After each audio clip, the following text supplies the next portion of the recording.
They say you never truly know the value of what you hold until it turns to dust in your hands. Marcus Sterling thought he owned the world.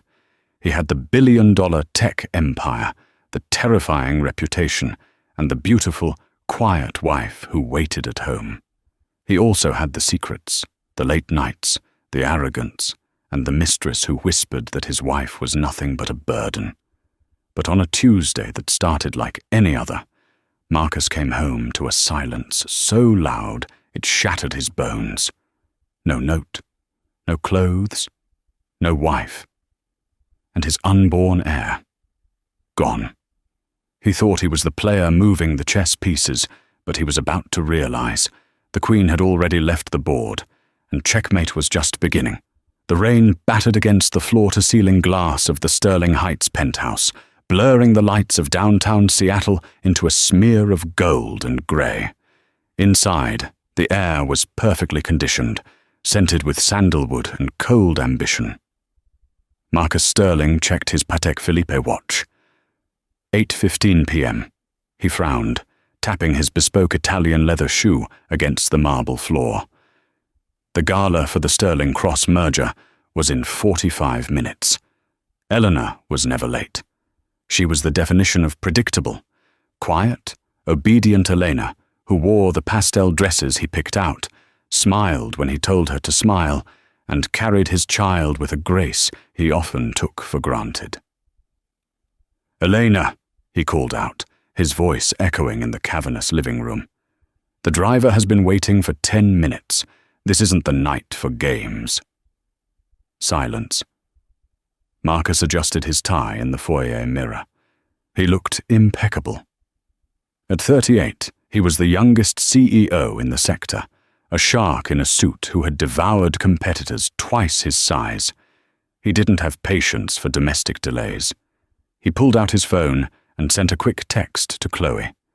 "She's stalling, probably crying about her swollen ankles again. I'll be there soon. Keep the champagne on ice." He smirked at Chloe's immediate reply. "Leave her there. You look better solo anyway." Shoving the phone into his pocket, Marcus stormed up the floating staircase. "Elena, I'm coming in. If you aren't dressed, we are leaving without you." He pushed open the double doors to the master bedroom. He expected to see her sitting on the edge of the bed, perhaps struggling with a zipper, or weeping softly over some perceived slight he'd delivered at breakfast. He was ready to sigh, offer a half-hearted apology, and usher her out the door. But the room was dark. "Elena?"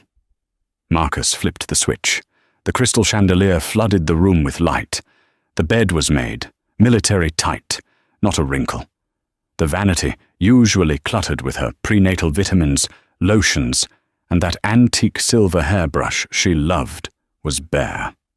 A cold prickle of irritation ran down his spine. "Very funny. Check the nursery."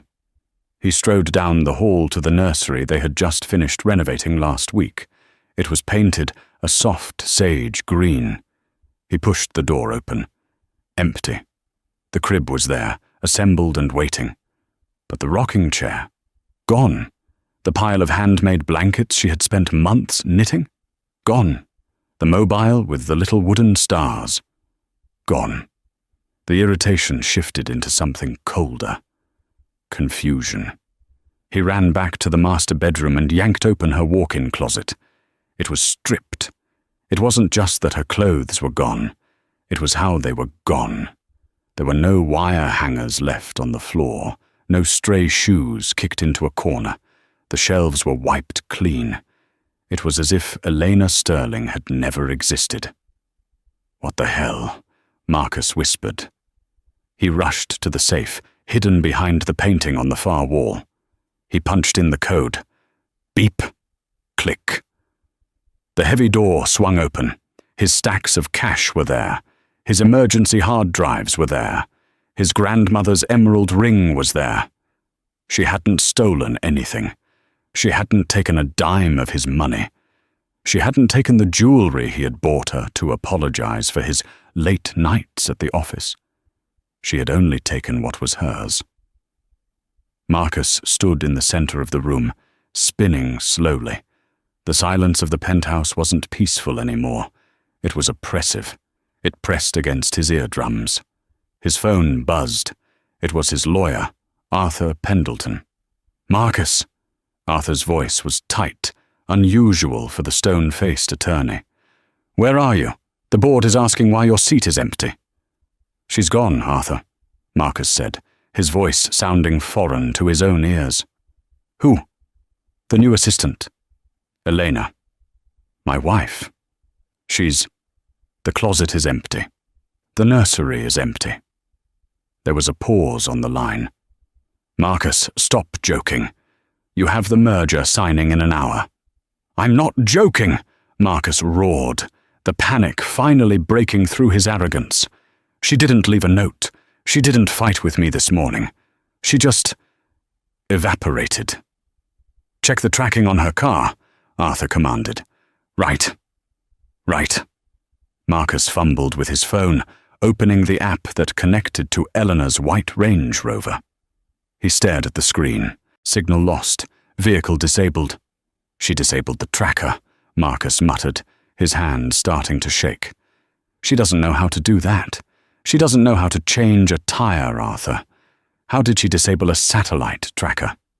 "Marcus," Arthur said, his voice dropping an octave. "You need to come to the office. Now. It's not just your wife that's missing." "What are you talking about?" "Just get here, and Marcus, don't call the police yet." The drive to the Sterling Enterprises headquarters was a blur of rain and red taillights. Marcus gripped the steering wheel of his Aston Martin until his knuckles turned white. She couldn't just leave. She was pregnant. She was 7 months along with his son. She had nowhere to go. Her parents were dead. She had no siblings. He had isolated her, subtly of course, from her college friends years ago. Her world was him. That was how he liked it. That was how he designed it. He dialed Chloe. "Finally," she purred. "I'm at the bar. You wouldn't believe the dress I'm wearing." "She's gone?" Marcus snapped. "Who?" "The cow?" Chloe laughed, the sound sharp and grating against his nerves. "Did she run off to a spa?" "She moved out, Chloe. Everything. She took everything." "Oh, Marcus, baby, that's wonderful." Chloe's voice shifted instantly from mockery to delight. "Don't you see? She saved you the alimony. If she abandons the marital home, it's easier for us. We can finally stop hiding." "Shut up, Chloe," Marcus hissed, surprising himself. "She's carrying my heir. If she thinks she can just waltz away with my son, she's insane." "Don't worry about the brat," Chloe said dismissively. "We can make another one with better genes. Just come meet me." Marcus hung up on her. For the first time, her voice didn't sound like a refuge. It sounded like a drill. He pulled up to the glass tower of Sterling Enterprises. The valet rushed to open the door, but Marcus shoved past him, storming through the lobby. Arthur Pendleton was waiting in the executive suite, pacing in front of the window. On the mahogany conference table sat a single, thin file folder. "Where is she?" Marcus demanded, slamming the door shut. "Have you hired a private investigator? I want the best. Get Kincaid on it." Arthur turned around. His face was pale. "Sit down, Marcus." "I don't want to sit. My pregnant wife is missing." "She isn't missing, Marcus," Arthur said quietly. "She resigned." Marcus froze. "Resigned? She doesn't work here. She's a housewife." Arthur slid the file across the table. "Open it." Marcus flipped the folder open. Inside was a legal document. It wasn't a divorce petition. It was a terrifyingly complex dissolution of a business trust. "What is this?" "You recall when you started the company," Arthur said, cleaning his glasses nervously. 10 years ago. You needed initial capital. You were broke." "I built this from nothing." "No," Arthur corrected. "You had an angel investor. The Orion Trust. You told everyone it was a silent partner from Europe." Yeah, so I bought them out years ago. You thought you bought them out, Arthur said. You signed the dividends over to a holding company. But the voting rights, the controlling interest in the intellectual property for the new Apex chip you're about to launch, that still belongs to Orion. What does this have to do with Elena? Arthur pointed at the signature at the bottom of the document. Marcus looked, his breath hitched in his throat. The signature wasn't a scribble. It was elegant, looped cursive. Elena Marie Sterling, trustee of Orion. Elena is Orion, Marcus whispered. That's impossible. She knits blankets. She watches cooking shows. She doesn't know what a voting share is. She's been Orion the whole time, Marcus, Arthur said grimly. Her inheritance from her grandmother. She never told you the amount. She just invested it in you. Because she believed in you. Marcus dropped into the leather chair. The room spun. The shy, quiet woman who fetched him coffee and rubbed his shoulders when he was stressed. She owned him. Read the letter, Arthur said. There was a creamy piece of stationery clipped to the back. Marcus recognized the handwriting immediately. Marcus, I waited. I waited for the man I married to come back. But the man who built this company with my help is dead. He was replaced by a man who cheats on his pregnant wife with her own college roommate. Marcus's head snapped up. Chloe. She knows about Chloe. Yes, I know about Chloe Vance, the letter continued. I know about the apartment you rented her in the West Loop. I know about the jewelry you bought her using the company credit card, my company's credit card. I am not leaving you because I am weak. I am leaving because I am finished watching you destroy yourself. I have liquidated my position in the Apex project. The IP goes with me. The code goes with me. Good luck with the merger, Marcus. You have nothing to sell. Elena. She took the Apex code. Marcus roared, jumping to his feet. That's illegal. That's theft. It's a code, Marcus, Arthur shouted back, losing his composure. Look at the patent filing. She wrote the core algorithm in grad school. You just marketed it. Fix this. Marcus grabbed a crystal decanter of whiskey and hurled it against the wall. It shattered, spraying amber liquid everywhere.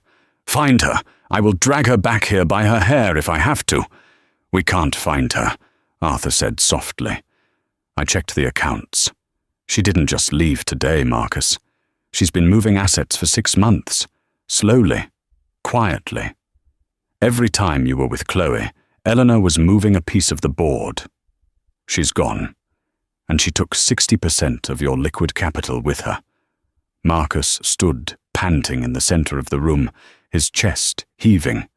The reality was crashing down on him like a tidal wave. He wasn't the king. He never was. He was the jester, dancing for a queen he was too blind to see. And then his phone rang. It wasn't Chloe. It was a number he didn't recognize. Hello? He barked. Mr. Sterling. A rough voice. This is Detective Miller, Seattle PD. We found a white Range Rover abandoned near the pier. You need to come down here. We found some blood.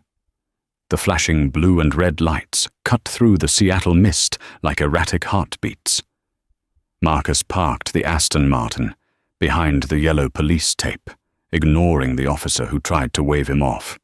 He spotted Detective Miller, a man who looked like he had been carved out of granite and worn down by sandpaper, standing by the edge of the pier. And there it was. The white Range Rover. The driver's side door was wide open, swinging slightly in the wind coming off the Puget Sound. Marcus ran toward it, his expensive Italian loafers slipping on the wet pavement. Where is she? Did she jump? Did someone take her? Stand back, Mr. Sterling, Detective Miller said, his voice flat. He held up a gloved hand. Marcus pushed past the tape anyway, stopping only when he saw the interior of the car. Eleanor's purse was on the passenger seat, spilled open. Her wallet, her phone, her prenatal vitamins. But it was the driver's seat that made the world tilt on its axis. On the creamy beige leather, there was a smear of crimson. Not a drop. A smear. As if someone had been dragged. "Oh God," Marcus choked out, stumbling back. Is that hers?" "We're testing it," Miller said, watching Marcus's face closely. "When was the last time you saw your wife, Mr. Sterling?" "This morning," Marcus stammered. The rain plastered his hair to his forehead. He felt stripped of his armor. "Before I went to the office. She was fine. She was drinking tea." "Did you fight?" "No. We never fight. Elena doesn't fight." Miller raised an eyebrow. "Everyone fights, Mr. Sterling. Especially when there's a baby on the way, or stress." He paused, his eyes drilling into Marcus. "Or a third party." Marcus froze. The rain felt suddenly freezing. "What are you implying?" "We checked her phone logs," Miller said, pulling a notepad from his trench coat. "She made a call to a divorce attorney 3 days ago, a Mr. Thorne. You know him?" Marcus's stomach dropped. Thorne was the most ruthless divorce lawyer on the West Coast. He cost $5,000 an hour. Elena, the woman who clipped coupons for baby clothes, had called him? I didn't know," Marcus whispered. "And," Miller continued, "we found a text message sent to her phone at 4 p.m. today, from a number registered to a Chloe Vance. It said, 'He's never going to leave me. Stop pretending you matter.'" Marcus closed his eyes. Chloe. She had taunted Elena. She had poked the bear, not realizing the bear was already awake and loading a shotgun. "Mr. Sterling," Miller stepped closer, invading Marcus's personal space. "Your wife disappears. Her car is found with blood in it. You have a mistress. She was contacting divorce lawyers. This doesn't look like a kidnapping. This looks like a clean-up." "I didn't hurt her," Marcus screamed, the panic rising to a fever pitch. "I was at the office. I have witnesses. I was preparing for the merger." "We'll check your alibi," Miller said, unimpressed. "But for now, I need you to surrender your passport. You're a person of interest." Marcus stared at the dark water of the Sound. The waves crashed against the pier, black and unforgiving. "She planned this," a voice in his head whispered. The blood. The car. The text from Chloe. She set the stage. But as he looked at the blood again, a sliver of doubt pierced his anger. What if she hadn't planned this part? What if someone else had found her? What if his arrogance had left her vulnerable to real wolves? "Find her," Marcus hissed, turning away. "Just find her." The headline the next morning was brutal. "Billionaire suspect? Pregnant wife vanishes amidst affair rumors." Marcus sat in his kitchen, staring at the tablet.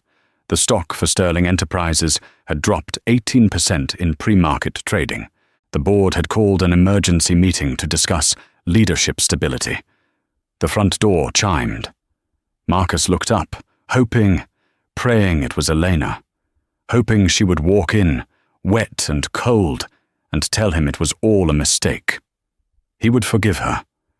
He would even forgive the business sabotage. He just wanted the silence to stop. He opened the door. It was Chloe. She was wearing a bright red raincoat and pulling 2 massive Louis Vuitton suitcases. She pushed past him into the foyer, shaking off her umbrella. "My God, the paparazzi are animals outside," she complained, inspecting her makeup in the hall mirror. "I had to wear sunglasses just to get from the Uber to the lobby." Marcus stared at her suitcases. "What are you doing here, Chloe?" "Well, I can't stay at my place," she said, as if it were obvious.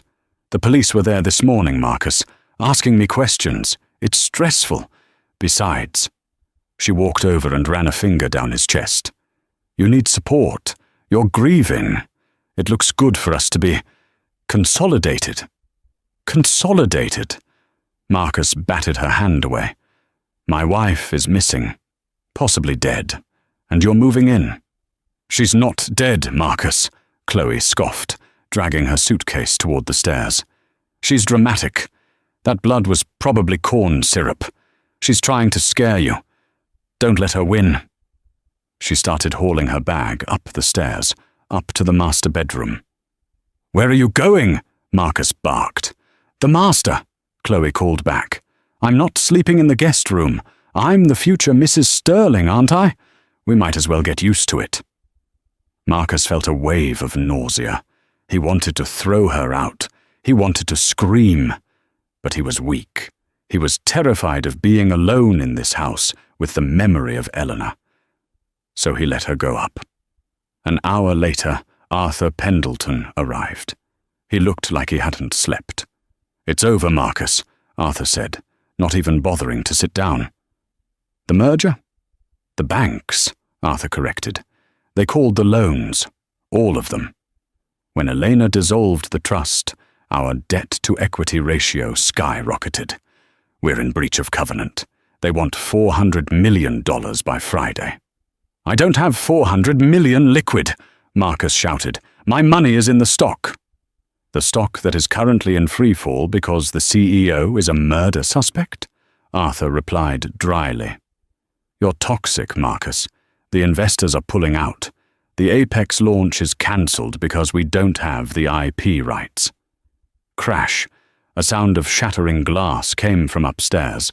Marcus and Arthur looked up. Oops! Chloe's voice floated down the stairs. Marcus, honey. I dropped that ugly vase on the nightstand, the one with the dried flowers. It's okay. I hated it anyway. Marcus went white. That vase wasn't just a vase. It contained the dried bouquet from his wedding day. Eleanor had kept it for 7 years. He ran up the stairs, Arthur trailing behind him.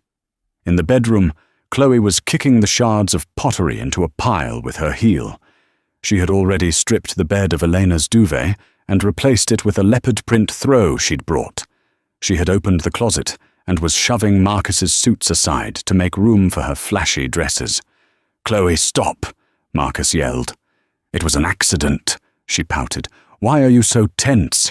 We're free, Marcus. We're rich and we're free. We aren't rich.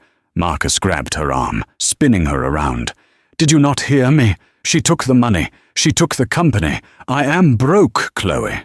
Unless I find her and get her to sign those rights back, I am worth nothing. Chloe's face changed. The seductive smile vanished, replaced by a hard, calculating look. What do you mean, broke? I mean the credit cards are going to stop working in about an hour, Marcus said, his voice trembling with rage. I mean this penthouse is mortgaged to the hilt, and the bank is coming for it. Chloe yanked her arm back. She looked at the half-unpacked suitcase. She looked at Marcus, really looked at him, stripping away the CEO title and seeing the desperate man beneath. Well, she said, her voice icy. That changes things. You said you loved me, Marcus whispered. I love the lifestyle, Marcus, she spat. I didn't sign up to be a nursemaid to a bankrupt murder suspect. Before Marcus could respond, his phone rang. It was a blocked number. He stared at it. A strange sensation washed over him. He answered it on speaker. Hello? Hello, Marcus. The voice was soft, melodic, unmistakable. It was Eleanor. The room went dead silent. Chloe froze. Arthur stepped closer. Eleanor, Marcus breathed. Eleanor, where are you? The police found blood. Are you hurt? Blood is easy to buy, Marcus, she said, her voice devoid of the warmth he remembered. A butcher shop in Pike Place Market. Pork blood. Very convincing on leather. Eleanor, please, Marcus begged, tears pricking his eyes. Come home. We can fix this. The baby. The baby is fine, she said. He's kicking right now.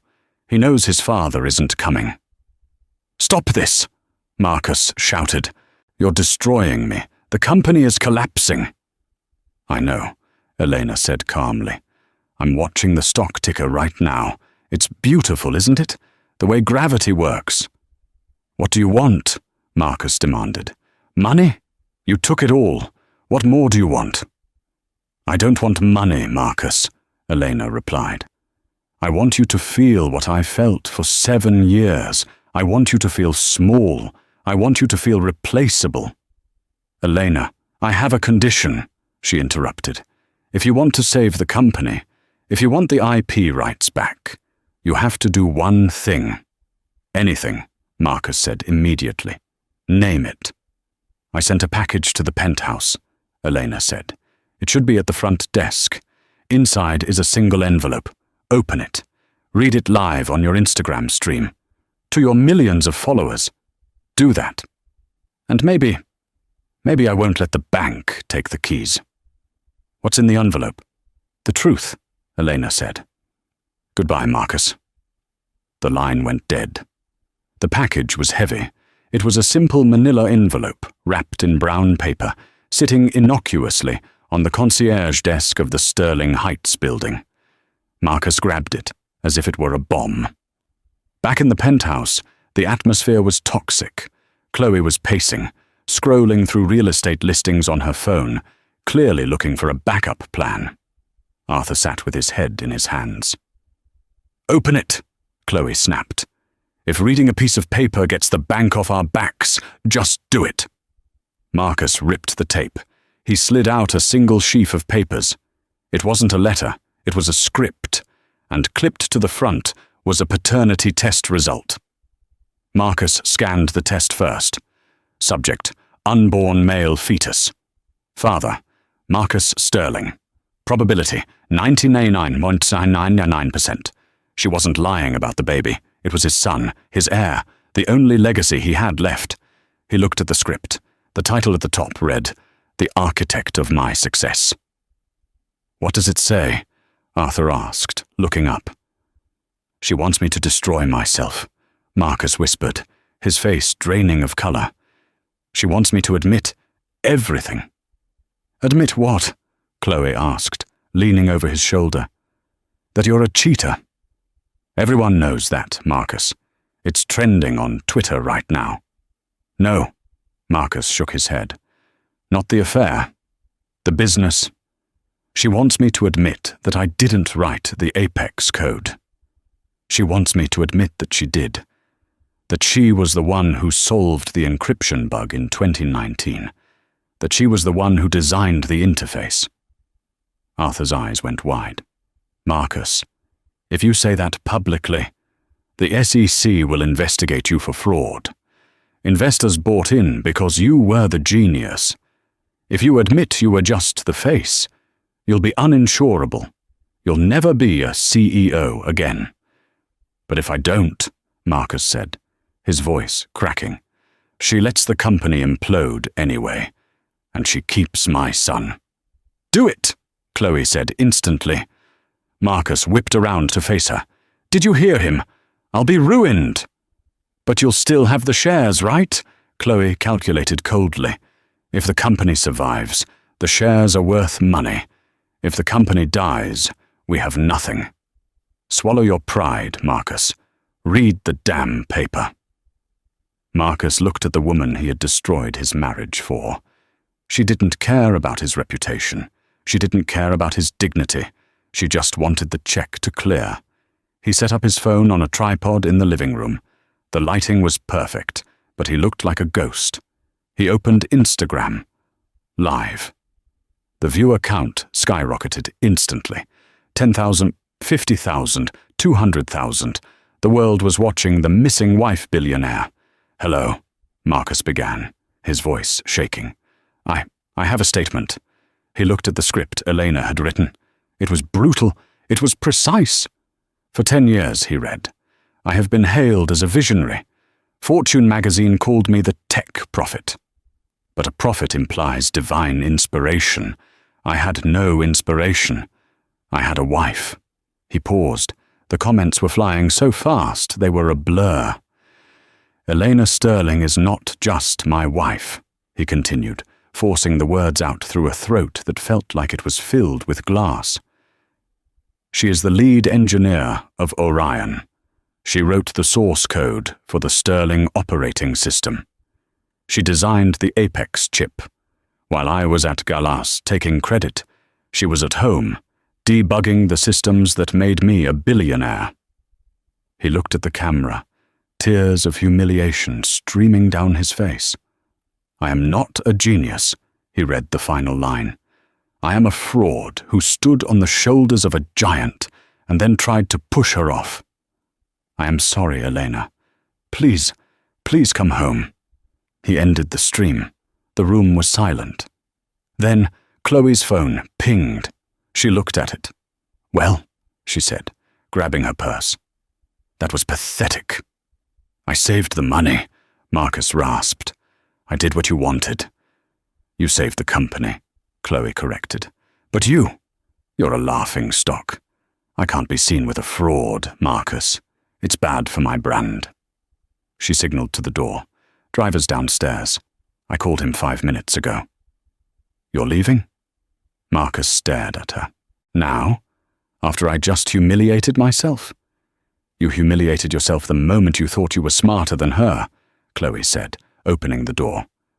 Bye, Marcus. Don't call me. The door slammed. Marcus was alone. He had no wife. He had no mistress. He had no reputation. But then his phone buzzed. A text from Eleanor. Good boy. Now come meet your son. The address Eleanor sent was for a private wing of St. Jude's Medical Center. Marcus didn't take the Aston Martin. He took a cab. He felt too small for the sports car now. He wore a baseball cap pulled low, terrified of being recognized as the fraud CEO. He sprinted through the hospital lobby, ignoring the receptionist, and jammed the button for the 4th floor. Neonatal intensive care. Come meet your son. The text replayed in his mind. Was the baby born? It was too early. She was only 7 months along. Had the stress induced labor? The elevator doors opened. The hallway was sterile, white, and quiet. At the end of the hall, standing in front of a large viewing window, was a man. Marcus slowed down. He knew that silhouette. It was tall, broad-shouldered, wearing a suit that cost more than Marcus's car. It was Julian Cross, his biggest rival, the CEO of Cross Industries, the company Marcus was trying to merge with. Julian, Marcus panted, approaching him. What are you doing here? Julian turned slowly. He didn't look at Marcus with the usual competitive disdain. He looked at him with pity. She's incredible, Marcus, Julian said softly. I always suspected she was the brains behind your operation. The code was too elegant for a brute like you, but I never knew she was this strong. Where is she? Marcus demanded, pushing past him to look through the glass. And there she was. Elena was lying in a hospital bed, hooked up to monitors. She looked pale, exhausted, but alive. And in a clear plastic incubator next to her bed, a tiny, fragile baby was sleeping, wires attached to his small chest. Marcus put his hand on the glass. My son. He was born 3 hours ago, Julian said. Emergency C-section. Fetal distress caused by the stress of her husband moving his mistress into her home. Marcus flinched. I'm going in. You can't, Julian said, stepping in front of the door. Get out of my way, Julian. That is my wife and my child. Not anymore, Julian said calmly. He reached into his jacket pocket and pulled out a document. While you were busy reading that script on Instagram, Eleanor signed a new deal. What deal? She sold the Apex IP, Julian smiled. To me.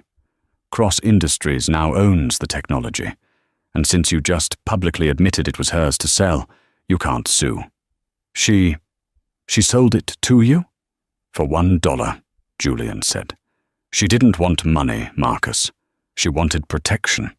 As part of the deal, Cross Industries is providing her with full security detail and top-tier legal representation for the custody battle. Marcus felt his knees give out. He slumped against the glass wall, sliding down until he hit the floor. "She gave it away?" he whispered. "Billions?" "She said it was a fair price to pay for freedom," Julian said, looking down at him.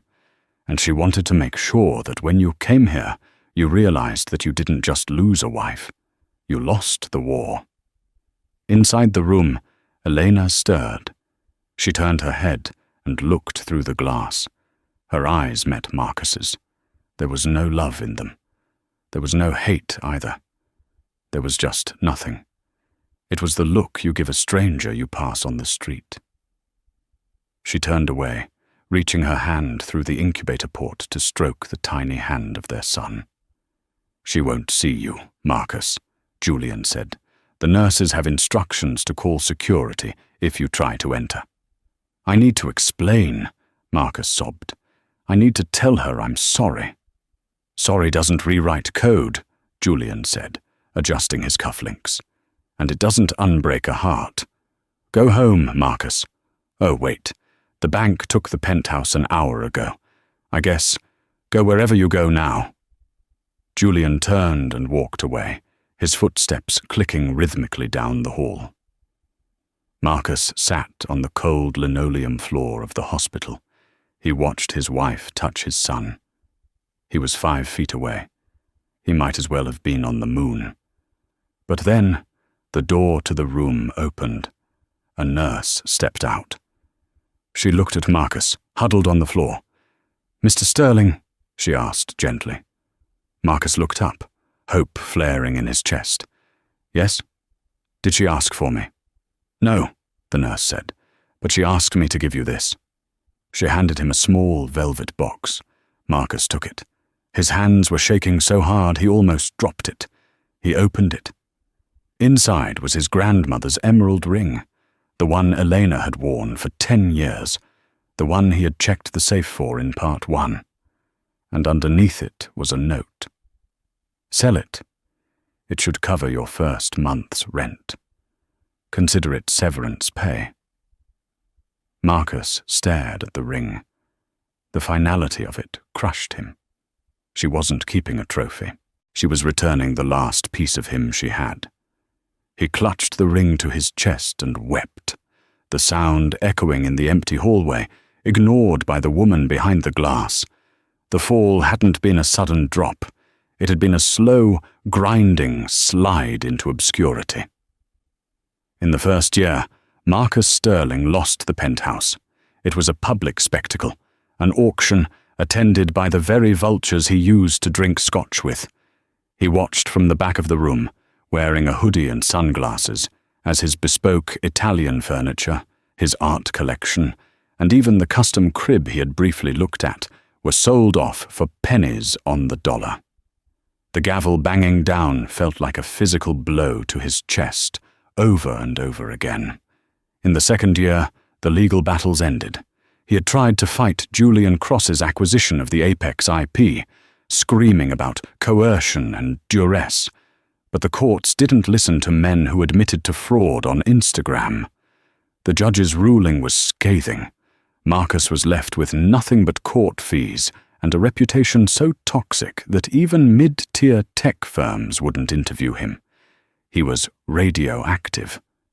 By the third year, the woman named Chloe Vance gave a tell-all interview to Vanity Fair. She described Marcus as clinging and delusional, painting herself as a victim of his manipulation. It was the final nail in the coffin of his social standing. Now, it was year 5. The Seattle Convention Center was a cavernous beast of glass and steel, vibrating with the noise of 30,000 attendees. It was the annual Global Future Tech Summit, the Super Bowl of the industry. The air smelled of burnt coffee, ozone, and desperate ambition. Way in the back, past the flashy holographic displays of Google and Tesla, past the mid-level software vendors, and tucked near the loading dock doors, was Zona Z. This was where the bottom feeders lived. The companies selling knockoff chargers, discount screen protectors, and generic tablets that overheated if you played a video for too long. Standing behind a folding table, covered in a cheap blue tablecloth, was Marcus. He wore a polyester polo shirt that was a size too big, the logo of Quick Tech Solutions embroidered crookedly on the chest. His hair, once styled by a celebrity barber, was grey at the temples and thinning.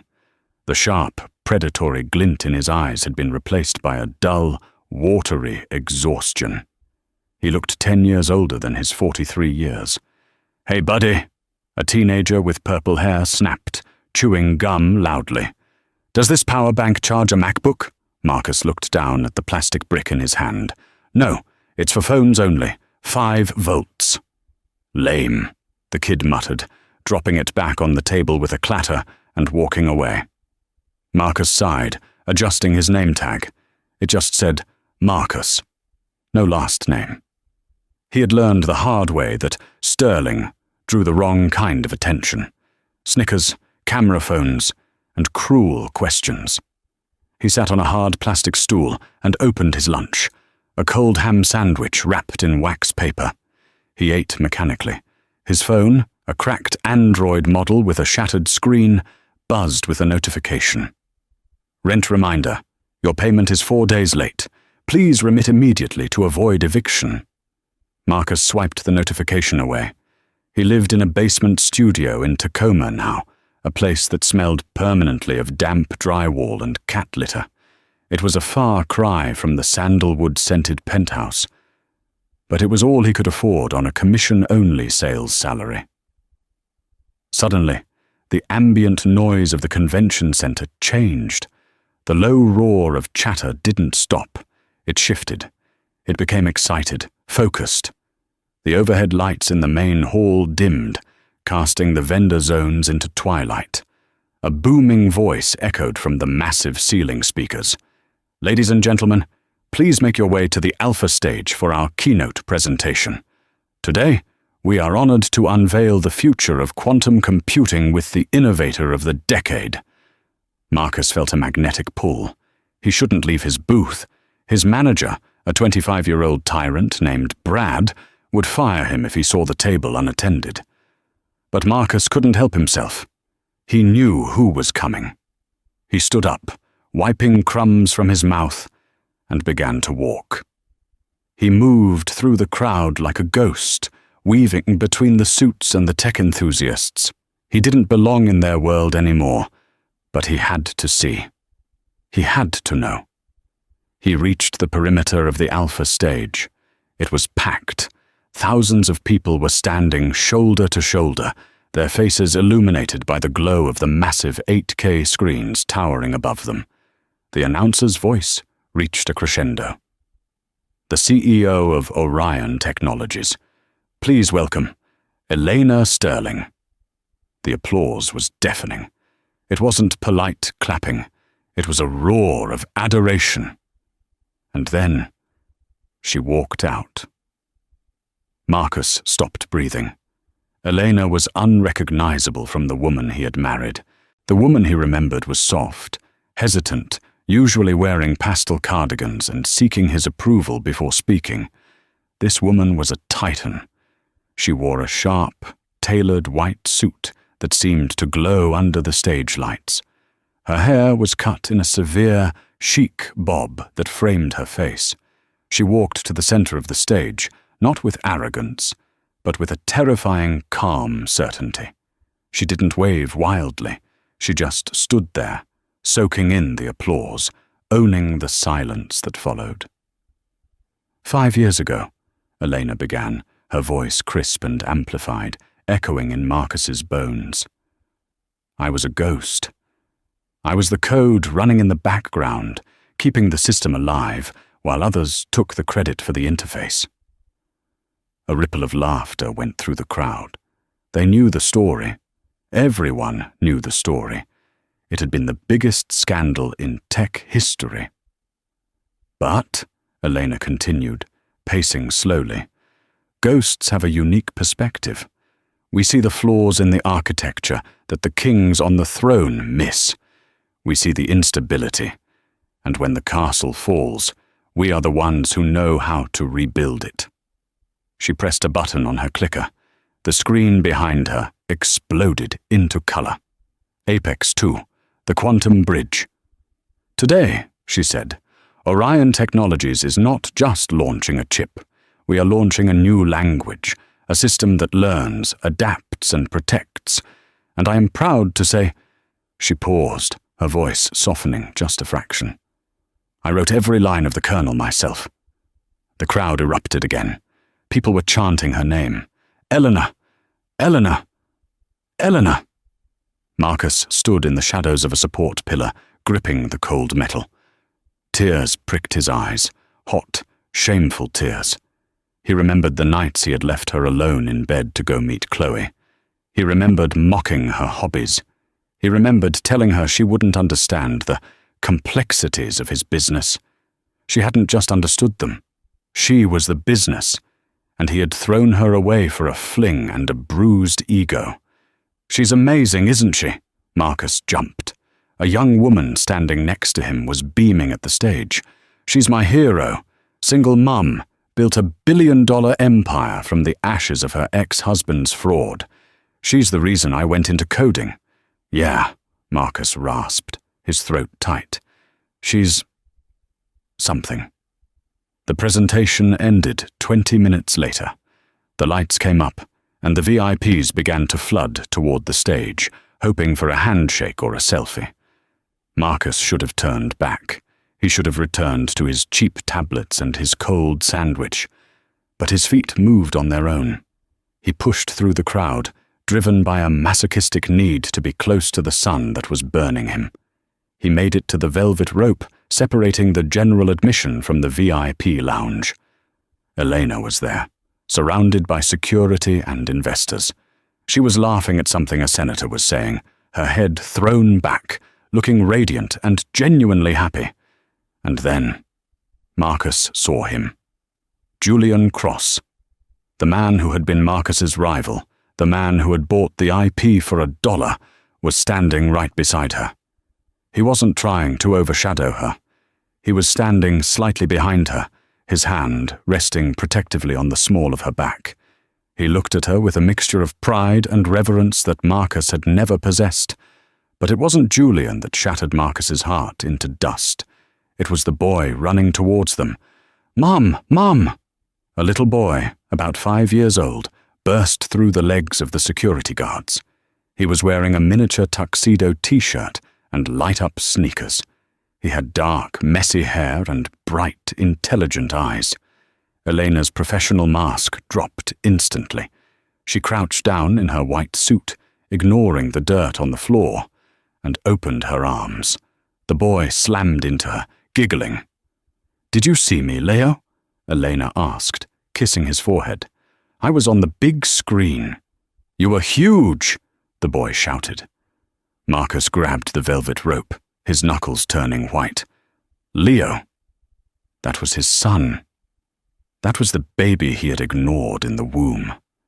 That was the child whose mother he had tormented while she was pregnant. The boy had Marcus's chin. He had the same shape of eyes, but there was no darkness in him. He looked happy. He looked loved. "Leo," Marcus whispered. The sound strangled. He couldn't stop himself. He lunged forward, pressing against the rope. "Elena!" The shout was desperate, cracking with 5 years of silence. It was loud enough. Julian heard it first. His head snapped up. His eyes scanned the crowd, sharp and dangerous. They locked onto Marcus instantly. Julian didn't look angry. He didn't look threatened. He looked at Marcus's polyester polo shirt, his grey skin, his desperation, and he looked bored. Julian leaned down and whispered something in Eleanor's ear. Eleanor froze. She was still holding Leo. She slowly straightened up, placing a protective hand on the boy's shoulder. She turned. For the first time in 5 years, Marcus Sterling looked into the eyes of his wife. He expected hate. He was prepared for anger. He almost wanted her to scream at him, to acknowledge that he had hurt her, that he still mattered enough to cause pain. He straightened his spine, preparing a speech. "I'm sorry. I was a fool. I miss you." But Eleanor didn't scream. She looked at him. Her gaze traveled over his face, cataloguing the wrinkles and the sadness. She looked at his cheap clothes. She looked at his name tag. And then her eyes went blank. It was a look of absolute, crushing indifference. It was the way you look at a stranger at a bus stop or a piece of furniture you sold years ago and forgot about. There was no spark, no recognition of their shared past, no lingering trauma. She had processed him. She had archived him. And now she had deleted him. She turned back to Leo. "Come on, Bug. Do you want ice cream?"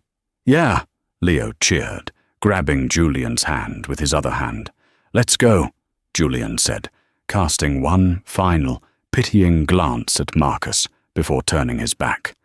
The three of them, Eleanor, Julian, and Leo, walked away toward the private exit. A perfect family unit, built on the ruins of Marcus's mistakes. "Wait," Marcus choked out, reaching over the rope. "Elena, it's me! It's Marcus!" A large hand slammed onto his chest. It was the head of security, a man the size of a vending machine. "Sir," the guard said, his voice low and threatening, "you're disturbing the talent. Step back." "That's my wife," Marcus yelled, causing heads to turn. "That's my son." The guard looked at Marcus's frantic, sweaty face. He looked at the peeling logo on his shirt. "Buddy," the guard said, shaking his head, "that is Elena Sterling. She's worth $4 billion. You're selling $5 charges in Zone Z. I don't think you know her." The guard shoved him back. Hard. Marcus stumbled, his heel catching on the carpet. He fell backward, landing hard on the floor. His generic phone skittered out of his pocket, sliding across the convention center tile. People laughed. A few teenagers pointed their phones, recording the crazy guy falling down. Marcus sat there on the floor. He watched the heavy velvet curtains swing shut behind Eleanor, cutting off the light from the VIP section. He was alone. The roar of the convention continued around him, indifferent to his tragedy. The world was moving forward, faster and brighter, powered by the code his wife had written. And he was stuck here, in the past, a glitch that had been successfully patched out. He slowly reached for his cracked phone. The screen flickered. Another notification. Battery low, 5%. Marcus let out a dry, broken laugh. He curled his knees to his chest, sitting in the dirt of the convention floor, while the applause for his wife continued to thunder from the other side of the wall. He had wanted to be a king. He had wanted to be feared. He realized now, as the darkness of his own making swallowed him whole, that he had gotten his wish. He was feared by no one. He was loved by no one. He was simply gone. Wow. Talk about the ultimate reality check. Marcus thought he was the king of the chessboard, but he forgot that the queen is the most powerful piece in the game. He lost his fortune, his reputation, and his legacy, because he mistook Elena's silence for weakness. It's a brutal reminder that you never truly know who is holding the keys to your success until you push them away. Elena didn't just get revenge. She got the best revenge of all. She became happy without him. What did you think of Eleanor's decision to give the IP to Julian for $1? Was it a genius move for freedom, or should she have destroyed the company completely? Let me know in the comments below. If you are Team Elena, drop a in the chat. If you think Marcus got exactly what he deserved, type karma. Don't forget to like this video if you enjoyed the drama, and subscribe to the channel for more stories about betrayal, redemption, and instant regret. Hit that notification bell so you never miss a twist. Thanks for watching.